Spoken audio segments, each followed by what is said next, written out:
મિત્રો, આજે ભાવનગર જિલ્લાના તળાજા તાલુકાના દાઠા ગામે જે પોલીસ સ્ટેશન છે સ્થાનિક, ત્યાં છેલ્લા 8 દિવસથી જે દલિત સમાજનું શમશાન હતું ત્યાં કોઈ નામ ગેરકાયદેસર રીતે પ્રવૃત્તિ કરી અને પ્રવેશ કરેલો અને જે દલિત સમાજના જે લોકો એના દફનવિધિ કરવાનું અને દફનવિધિ કરતા હોય તો આ ઈસમે ત્યાં જઈ અને આ ખાંભી જે અનુસૂચિત સમાજના જે લોકો હોય છે એની ખાંભી નથી ઉખાડી નાખી અને એની ઉપર જે માનવ જાતને શર્મસાર કરે એવું કૃત્ય એણે એની પર પેશાબ કરેલો. એની અનુસંધાને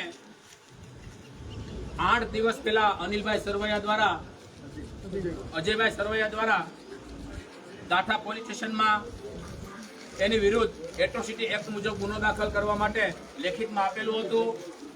પણ છેલ્લા 8 દિવસથી સ્થાનિક પોલીસ સ્ટેશનથી કોઈ જવાબ ના મળતા ફરતા ફરતા સામાજિક કાર્યકર્તા એવા વસંતભાઈ ચાવડાને એમણે વ્યક્તિગત કોલ કરેલો અને કોલ કર્યા પછી સાચી હકીકત વસંતભાઈ ચાવડા સુધી પહોંચાડી.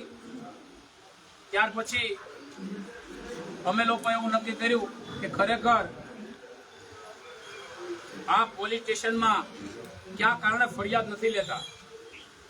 એની અનુસંધાને આજે 7/7/2025 રોજ આયા દાઠા પોલીસ સ્ટેશનની રૂબરૂ મુલાકાત લઈ અને પીઆઈ સાહેબ જોડે ખરેખર આમાં એટ્રોસિટી એક્ટ મુજબ 3E(V)(V)(3)(1)(V) એટ્રોસિટી એક્ટ મુજબ મકવાણા સાહેબને રૂબરૂ મુલાકાત કરી તો સાહેબનું શરૂઆતમાં તો એવું કહેવાનું હતું કે ભાઈ મારે ઉપર લેવલે પૂછવું પડે, પણ એક સ્થાનિક પીઆઈ તરીકે એની નૈતિક ફરજ બનતી હોય કે એમણે વ્યક્તિગત ફરિયાદ પોલીસ સ્ટેશનમાં લેવાની, કોઈને પૂછવાની જરૂર નથી. હા, પછી એફઆઈઆર દાખલ થયા પછી હા એટ્રોસિટી એક્ટ મુજબ ગુનો દાખલ બનતો હોય અને ગુનો થતો હોય જેમના કારણે ડીવાયએસપી કક્ષાના વ્યક્તિ આમની તપાસ કરતા હોય છે. એટલે આ પોલીસ સ્ટેશને ફક્ત ને ફક્ત એમને એફઆઈઆર નોંધવાની હતી.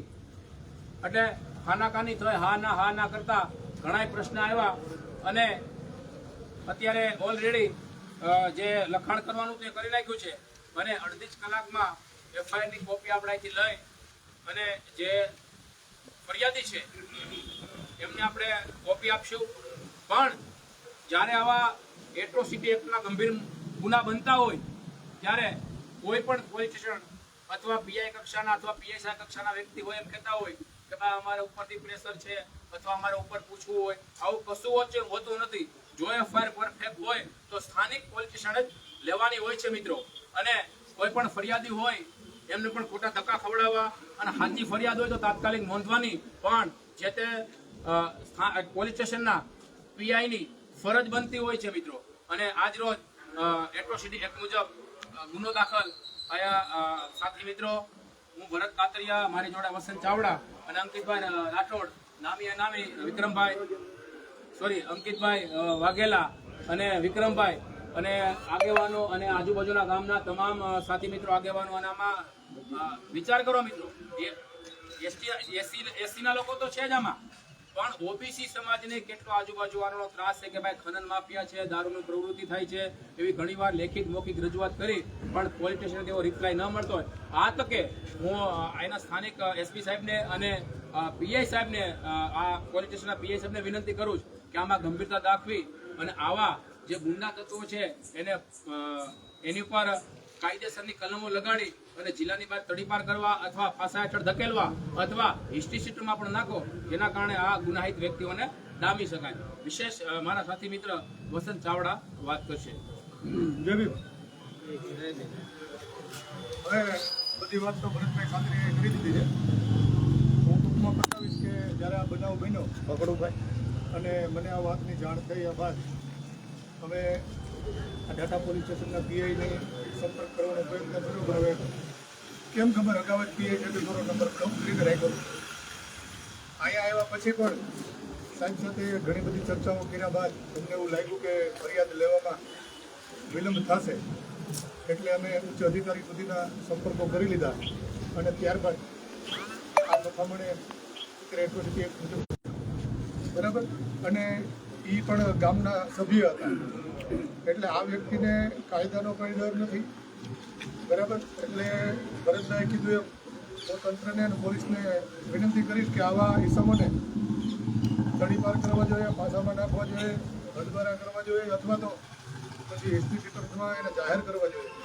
અને બીજું એ કહેવાનું છે કે આખરી થઈ ગઈ છે, હવે લડી લેવાના મૂડમાં જ રહેવાનું. તમે જ્યાં સાચા હશો ત્યાં અમે બધા તમારી સાથે છીએ, ખોટા હશો તો અમે તમને કહેતા જરાય શરમાશું નહીં, પણ હવે લડશું તો જ મળશે.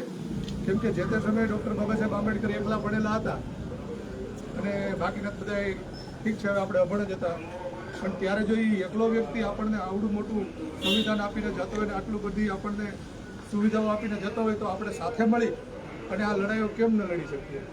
ઘણા બધા સંગઠનો છે, ઘણા બધા આગેવાનો છે, પણ બધાનો રસ્તો એક છે. તો આપણે બધા એક થઈને લડવું જોઈએ, નહીં કે ક્યાંય એવું વિચારવાનું કે ભાઈ આ મોલા સંગઠનવાળાનું છે તો એ લડી લે, કે આ ફલાણા આગેવાનના હાથમાં આવ્યું છે તો એ ત્યાં જશે, આપણે જવાની જરૂર નથી. સમાજને જ્યાં જરૂર પડે ત્યાં બધે સાથે મળી અને આ સંઘર્ષની લડાઈ લડવી જોઈએ. બસ આનાથી વિશેષ કંઈ નહીં કહું, પણ જ્યારે પણ આવી કોઈ ઘટનાઓ બને ત્યારે સમાજની સાથે રહેજો. જય ભીમ.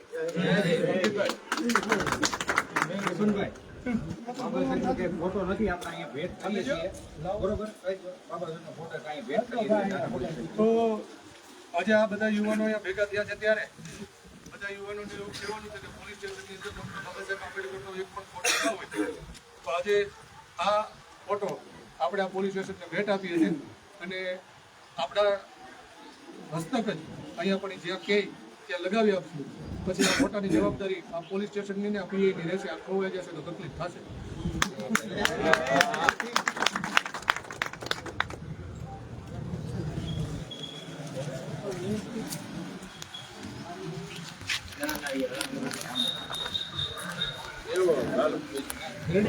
રેડી ને ભાઈ? હાથે જ આપો ભાઈ. હાલો ભરતભાઈ.